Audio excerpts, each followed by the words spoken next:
Mesdames et messieurs, bonsoir, bienvenue sur votre émission 4 de visite. Dans la quête d'un mieux-être intérieur dans un contexte d'un monde stressant, l'homme se découvre d'autres passions comme le rapprochement le plus possible de la nature, le rétablissement de son lien affectif avec les éléments naturels.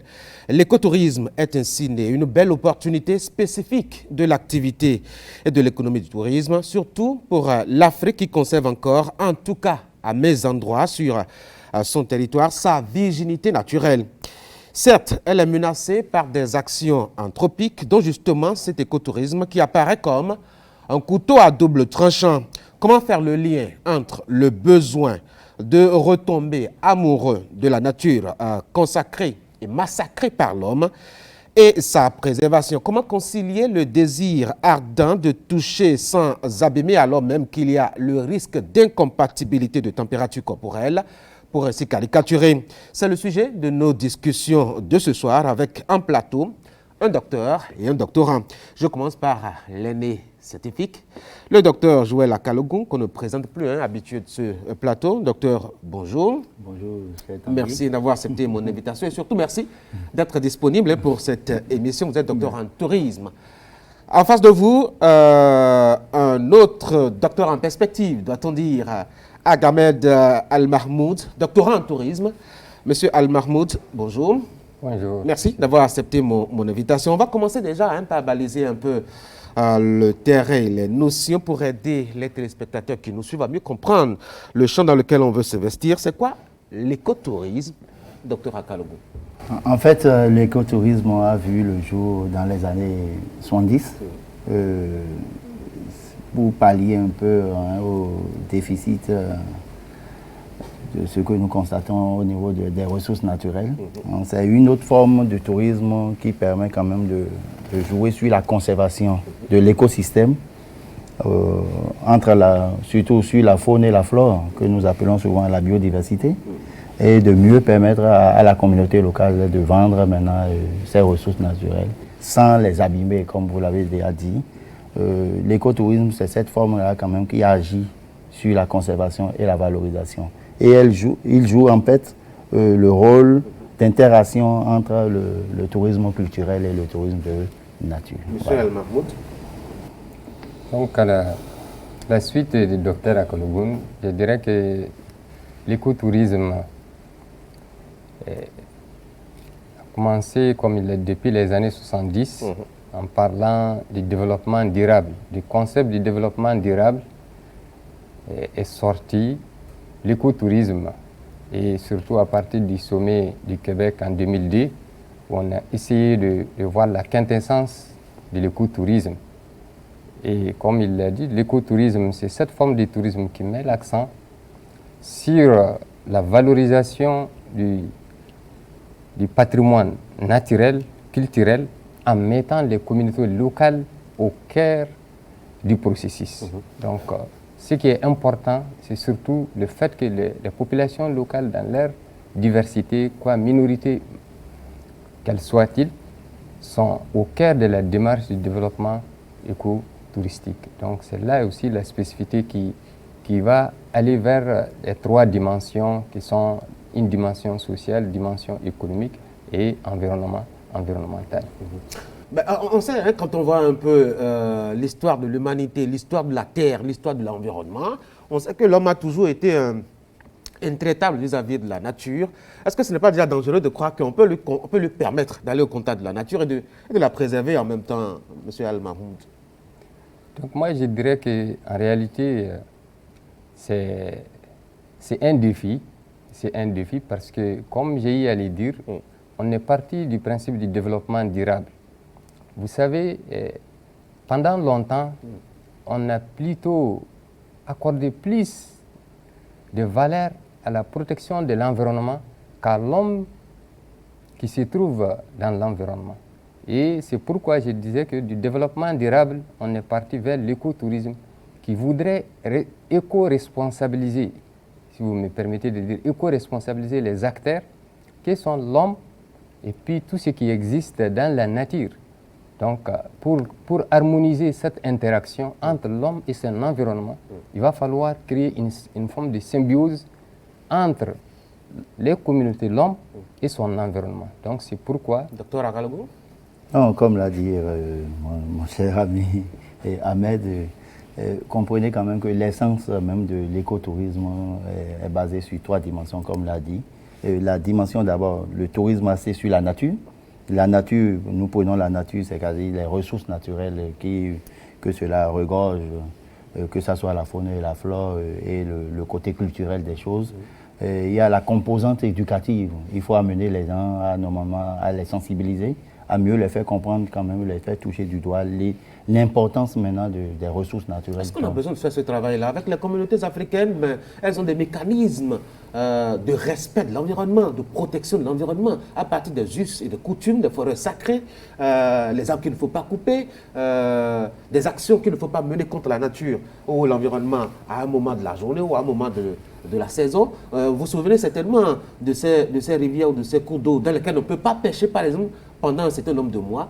Tout cela, est-ce qu'on a besoin encore de leur apprendre ça? Bien sûr, simplement parce que le concept du tourisme n'était pas inné en nous. Si nous remontons aux grandes mutations du tourisme, ce n'était pas quand même fait. Ils avaient déjà la notion de la gestion de l'environnement, oui, comme vous l'avez dit. Et je donne même l'exemple de nos chasseurs. Et un chasseur qui va à la chasse, il trouve entre le mâle et la femelle, on ne tue jamais la femelle. On préfère tuer le mâle et conserver la femelle parce qu'on sait que bon, elle va favorise la pérennité de l'espèce. l'espèce. La pérennité de l'espèce. Ça veut dire quoi? Ça veut dire qu'ils avaient déjà en eux la notion de gestion de l'environnement. Mais ils ne conçoivent pas en fait ce concept du tourisme, surtout le tourisme de masse. C'est parce que le tourisme de masse a des côtés défectueux qui détruisent complètement la nature, qu'on est parvenu maintenant à commencer par les sensibiliser pour dire, bon, ok, si vous regardez par exemple, je prends le cas peut-être de Granvier. Imaginez un instant où il y a le tourisme, près de 500 touristes qui agissent en même temps sur un même milieu naturel. Ce que cela pourrait causer comme dommage et détruire l'écosystème du milieu. À partir de cet instant, il va falloir les sensibiliser et mieux les recadrer, et à la fois le touriste et les populations locales, pour que tout le monde puisse avoir en l'idée que oui, tant qu'on ne va pas avoir quand même l'écosystème intact, nous ne pouvons pas jouir quand même du fruit qui provient quand même. Alors, du je dis là, il y a peut-être la notion de tourisme qu'il faut greffer à la connaissance que les populations ont, mais est-ce qu'elles en ont besoin vraiment, M. Al-Mahmoud, quand on sait que chez nous, en Afrique, l'hospitalité, c'est la première marque d'humanité des peuples. Est-ce qu'on a besoin encore de leur dire, écoutez, le tourisme, c'est l'acceptation, les gens vont venir chez vous, il faut leur apprendre comment est-ce que vous vivez ici? Bon, en fait, effectivement, comme vous l'avez dit, on avait déjà dans nos cultures, nos us et coutumes, les prédisposés de conservation de nos ressources. Maintenant, aujourd'hui, dans un monde globalisé, dans un monde qui devient réduit avec la mondialisation, on se voit souvent dans la dynamique d'être exproprié, par exemple de nos forêts, de tout ce que nous avons comme patrimoine. Voilà. Donc, dans cette dynamique d'intégration, de conservation de ressources à travers l'UNESCO, à travers l'Organisation mondiale du tourisme, il va falloir mettre les populations locales au cœur de la démarche. Sinon, à la limite, ce serait une conservation pour conserver et sans bénéficier des retombées. On va voir tout à l'heure quel sera le rôle justement des populations, mais définissons déjà la pertinence de cet écotourisme-là pour le contexte africain. En quoi est-ce que c'est pertinent aujourd'hui pour l'Afrique, qui est relativement encore son environnement, je ne vais pas dire vierge, mais moins dégradé qu'ailleurs, M. Al-Mahmoud? Donc aujourd'hui, la pertinence de l'écotourisme pour les pays africains, c'est surtout l'opportunité qu'offre l'écotourisme à ces minorités de s'exprimer, de s'affirmer et également de se valoriser et également de créer des mécanismes vraiment d'un développement local qui puissent les permettre vraiment encore de mieux conserver, de mieux s'exprimer à travers leur culture, leur identité. Parce qu'en réalité, le tourisme, comme je l'ai dit, d'autant plus que ça met le cœur de sa démarche les populations du début au milieu jusqu'à la fin. Donc c'est un processus où on aura vraiment un long consensus entre les acteurs et tout simplement également en permettant à ces communautés de bénéficier de retombées. Et la pertinence, c'est qu'aussi, on va se dire que ce qui est important, c'est combien n'a pas été investi de retombées, mais ce n'est pas ce que ça génère, mais combien n'a pas été réinvesti au niveau local. C'est d'où maintenant la pertinence de l'écotourisme. Oui, docteur Akalogou.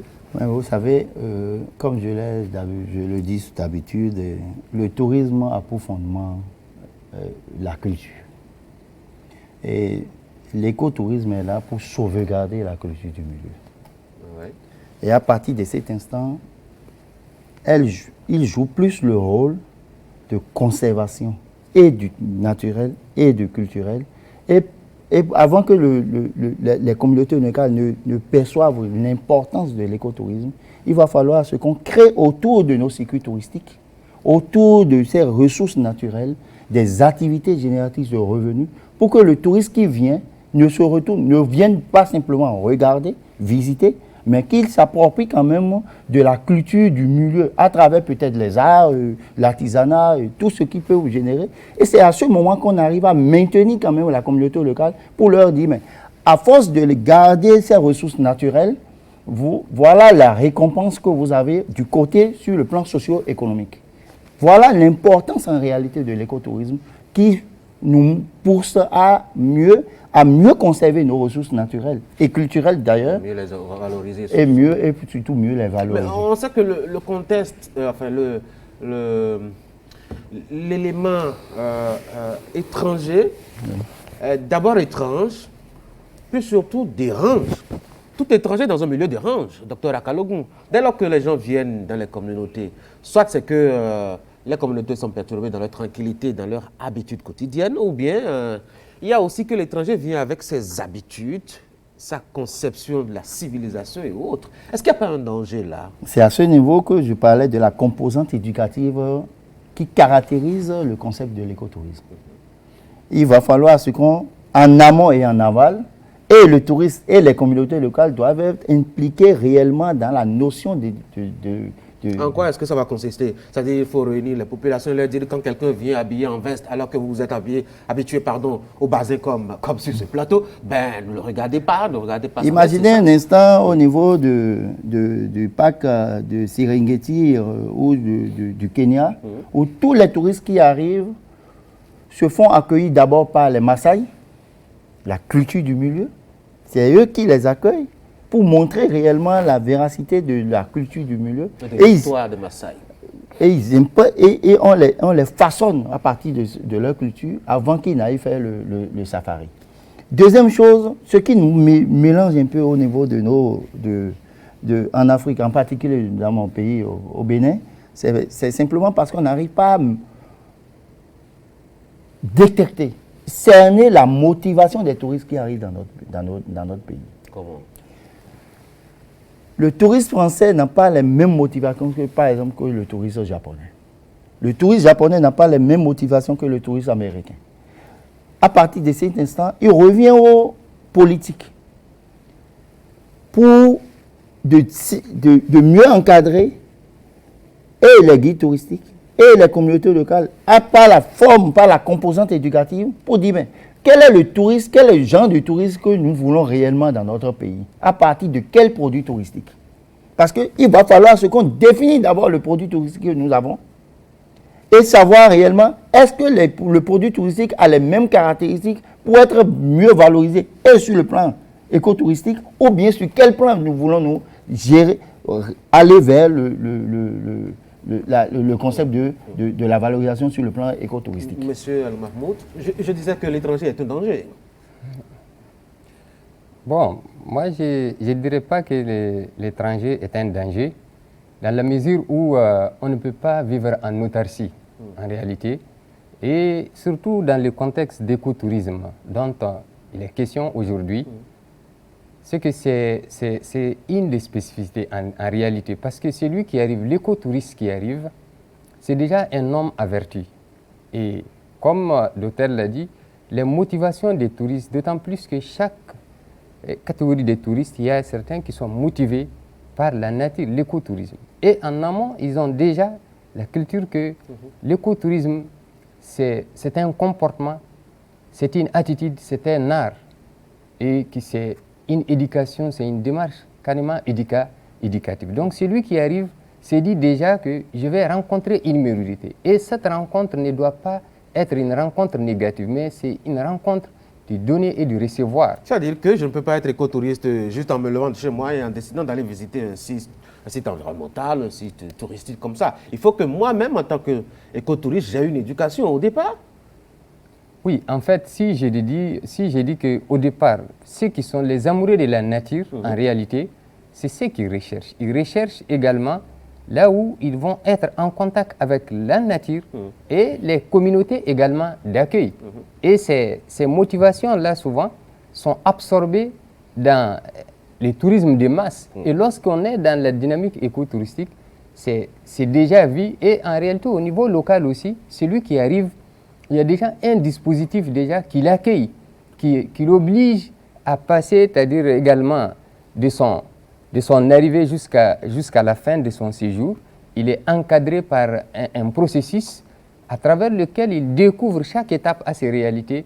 Et c'est en cela également, c'est pourquoi je dis que je peux dire qu'il n'y a pas un danger aussi qu'on peut voir de façon significative dans ce processus d'écoute-tourisme. Et le brassage civilisationnel, qu'on peut dire, ou de culture, n'est-il pas un danger? Non, le brassage culturel n'est pas un danger, dans la mesure où, également, en matière d'écotourisme, également, on revient là-dessus, c'est que c'est ça la spécificité. C'est que dans le tourisme de masse, le touriste qui arrive, lui, c'est son confort qui porte pour lui. Alors qu'en écotourisme, c'est d'abord, c'est là que je rencontre les communautés d'accueil, comment les découvrir et garder et respecter leurs valeurs, leurs traditions, leurs us, de façon authentique. Donc c'est déjà une démarche qui fait que celui qui arrive, il apprend quelque chose. Par exemple, si je prends, par exemple au Sénégal, où beaucoup d'étudiants américains arrivent, c'est pour apprendre comment on fait les tresses, comment on fait l'art culinaire. Et c'est en cela que le brassage, là, il apprend quelque chose de ce qui est authentique, sans pourtant impacter négativement sur ces valeurs civilisationnelles de ces communautés d'accueil.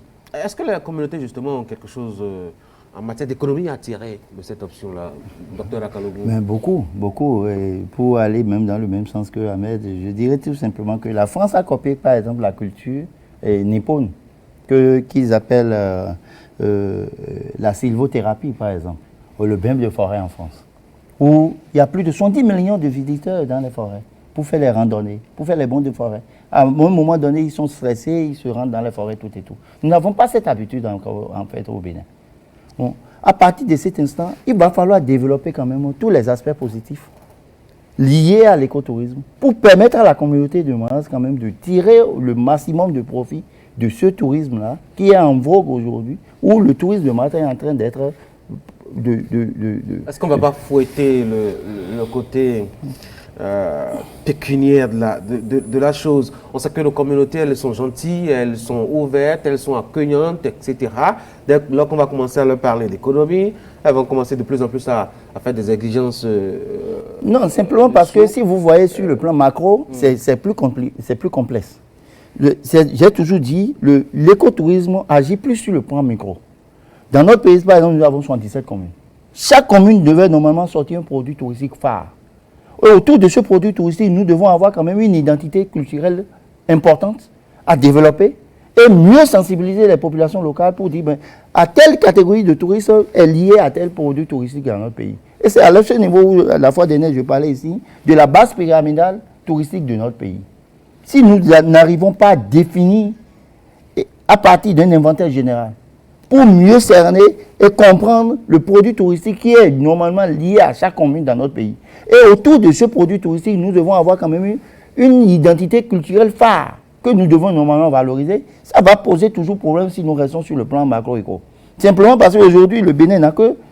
Si on veut parler par exemple de l'écotourisme au Bénin, nous n'avons... Quel est le produit touristique phare du Bénin aujourd'hui qui relève de l'écotourisme? En dehors, par exemple, d'Anvier.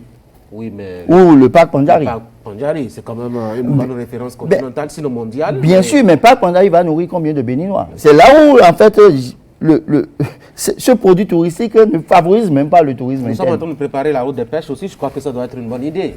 Oui, mais la route des pêches relève plus du côté du tourisme balnéaire. C'est ça encore important. Le tourisme balnéaire, je parlerai de l'écotourisme au niveau de la route des pêches, si et seulement si les pêcheurs qui viennent d'être dégagés, on les laisse là, parce qu'ils doivent d'un moment apprendre. Parce que les touristes non plus, moi j'ai passé par... Vous faites un très bon pont pour passer justement à comment est-ce que il faut faire le trait d'union entre ce que les communautés ont comme habitude vraiment traditionnelle et les élans de la modernité qui ont tendance à modifier justement leurs habitudes aujourd'hui. Faut-il continuer à laisser les pêcheurs là au bord de la plage avec les bungalows, avec tout ce qu'il y a comme insécurité et autres, et dire qu'on veut faire de l'écotourisme, ou faut-il y travailler pour lui donner une meilleure allure, quitte à verser sur le côté moderne, docteur, sinon monsieur Al-Mahmoud? Donc, par rapport à, comme il a dit, par rapport à ces volets au niveau balnéaire, également, il faut toujours scinder l'écotourisme et du tourisme, les autres formes de tourisme. Parce que quand on prend cette route de pêche, je verrai que c'est le tourisme balnéaire, comme il l'a dit. Maintenant, une fois qu'on veut engager maintenant le côté écotourisme, il va falloir trouver des mécanismes également d'intégrer ces pêcheurs.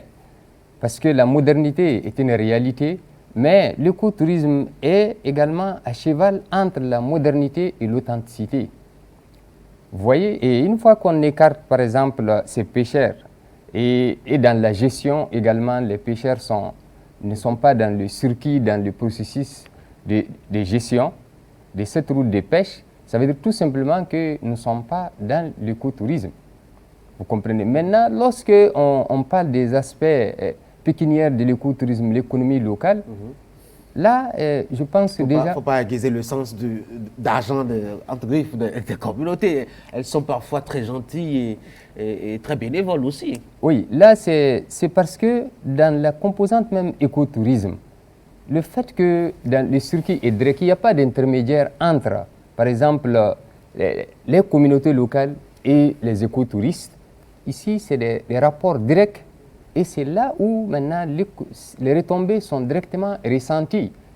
Et c'est pourquoi, moi je dirais que c'est vrai qu'on parle de l'économie locale, mais les populations vont toujours rester modestes dans leur production en tenant compte également de ceux-là qui arrivent pour visiter. Même les menus services aujourd'hui, dans certains villages, quand vous les demandez, ils étaient gratuits avant. Aujourd'hui, il faut débourser, hein, docteur Akalogou? Non, du moment où si vous agissez plus sur la valorisation du tourisme, des produits touristiques, il n'y a pas à ce qu'on n'occulte le côté socio-économique lié aux communautés locales. Ce n'est pas possible. Le touriste qui vient à un moment donné a besoin d'hébergement, de restauration, tout et tout. Et là, il faut éduquer les communautés locales pour mieux servir et à remplir quand même les attentes de ces touristes qui viennent dans chaque milieu. Allez, rapidement, on va découvrir... je dois dire un élément réalisé par la direction régionale de Canal 3 Bénin Mono Koufo sur une identité d'un peuple, notamment du Mono. Je ne vous en dis pas plus. Voici l'élément de Geoffroy Messon.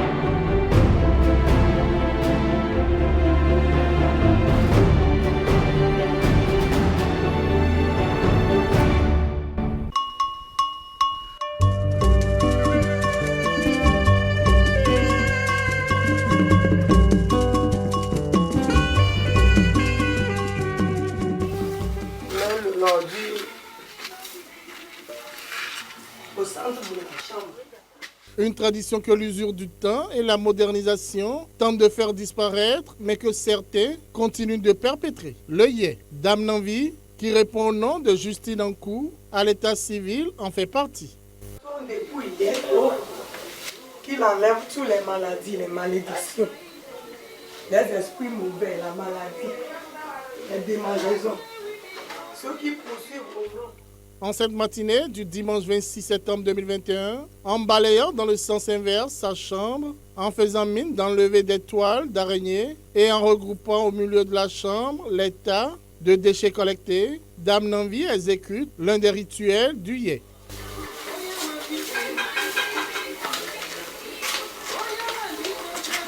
Le dimanche 26 septembre 2021 est en effet une journée spéciale pour les habitants de Lokossa, notamment les Kotafon, l'ethnie majoritaire. À l'image du domicile de Dame Nanvi, qui n'est rien d'autre que la demeure du roi de la cité, plusieurs maisons font ainsi leur toilette qui, selon les initiés, a un sens hautement spirituel.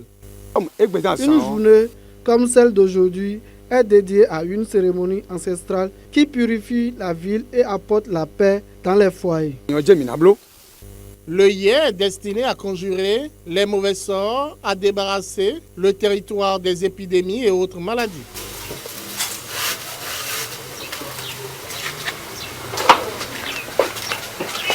La suite des rites et rituels consiste à ajouter au tas d'ordures collectés dans chaque maison un peu de charbon de bois, puis 2 boules de pâte de 2 couleurs, dont l'une blanche et la seconde rouge, préparée à base de la farine de maïs. Cette mixture est appelée dja. Sur l'ensemble, rangé sur un panier végétal, 2 coris sont déposés après avoir été passés le long du corps. Le panier végétal et son contenu prennent ensuite la direction d'un sanctuaire situé au quartier Djetoenou.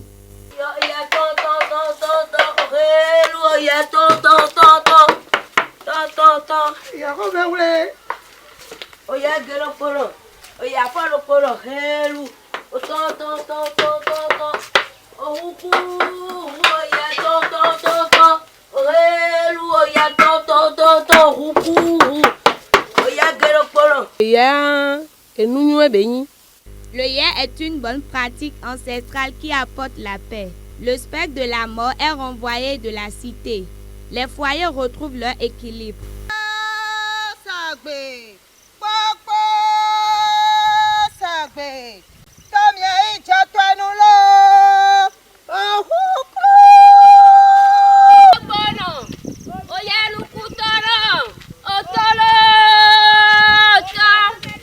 Le déplacement s'effectue à pied, quelle que soit la distance. Seules les femmes ménopausées ont la charge du transport et du dépôt des paniers à Djetoenou.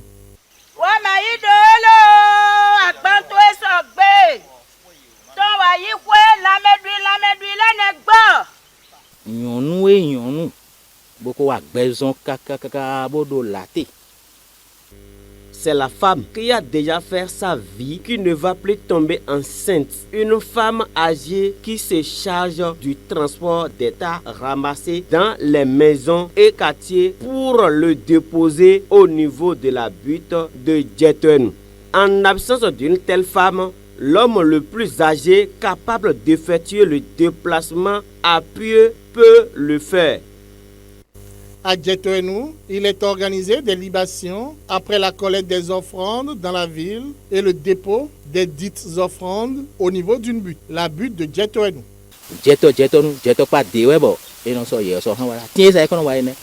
Quand on parle de Djetoenou ou Djetokpa, c'est d'ici que l'on parle. Cet arbre en est le repère. C'est une voie qui était considérée comme celle des entités de la mort. On pouvait y croiser toutes sortes de maladies.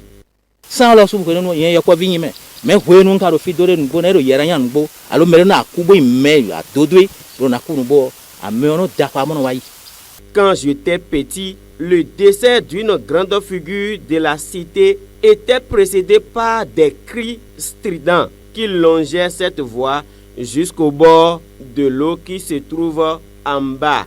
Tous les passants pouvaient entendre ces cris.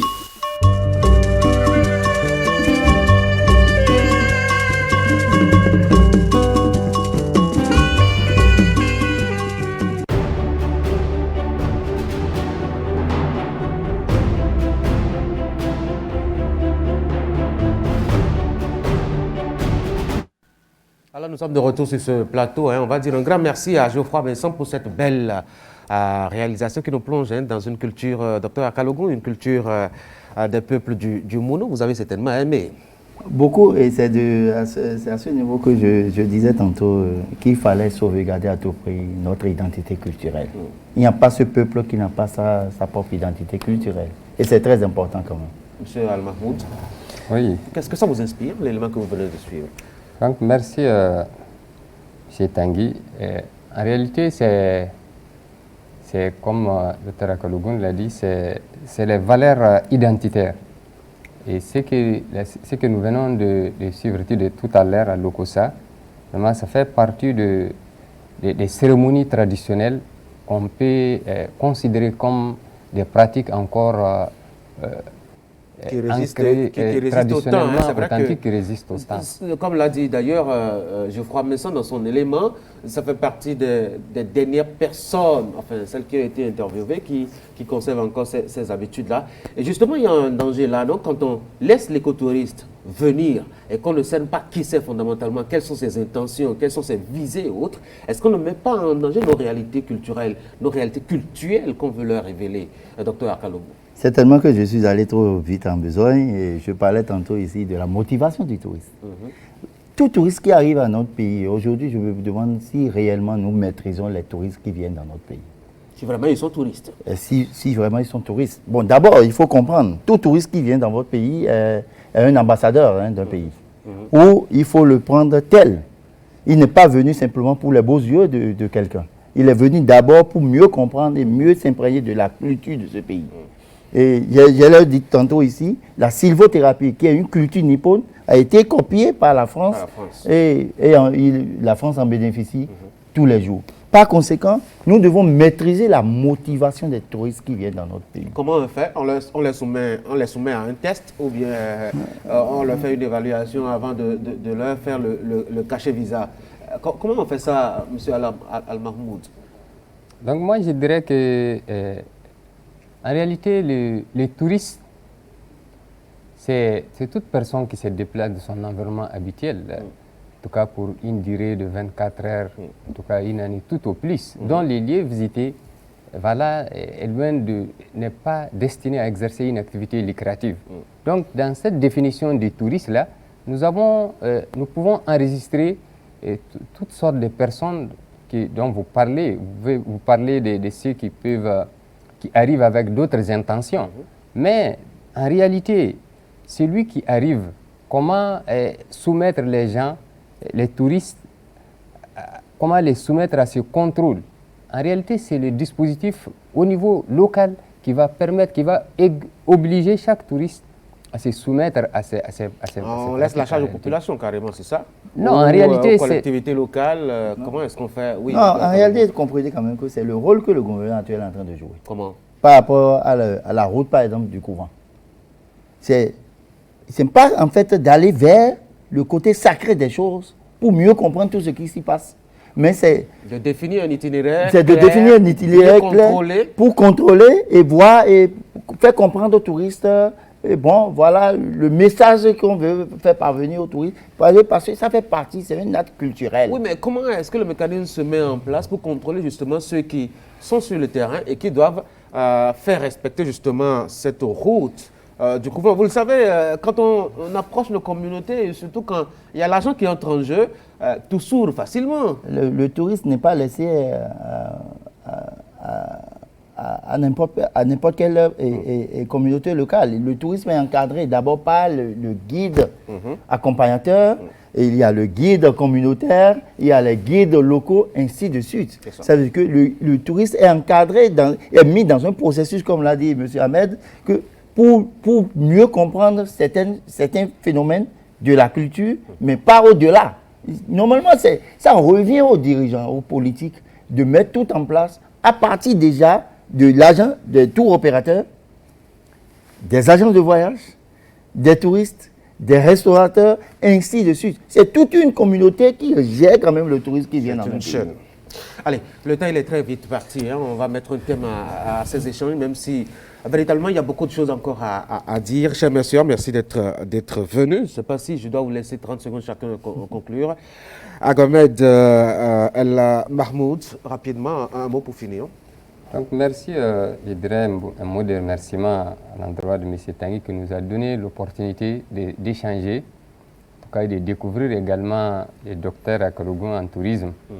Et également pour parler désormais du réseau, en tout cas africain, de l'écotourisme et également de faire comprendre que le concept d'écotourisme est un concept qui nécessite d'efforts permanents et également un large consensus pour qu'il puisse être une réalité.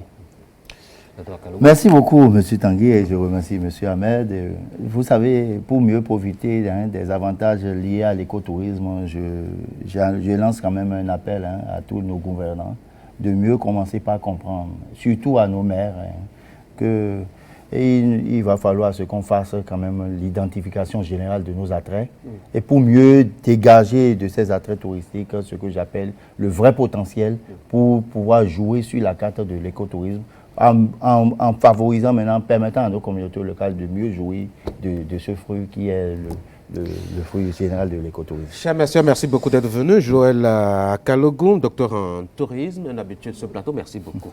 Merci bien. D'être venu. En face de vous, Ahmed El Mahmoud, doctorant en tourisme, merci beaucoup d'être venu. Merci. Bonne soirée à vous. Mesdames et messieurs, c'est la fin de cette émission. Merci d'avoir été là. Ce fut un plaisir d'avoir été avec vous. Vous passez une excellente soirée en compagnie des programmes de Canal 3 Bénin. À samedi prochain.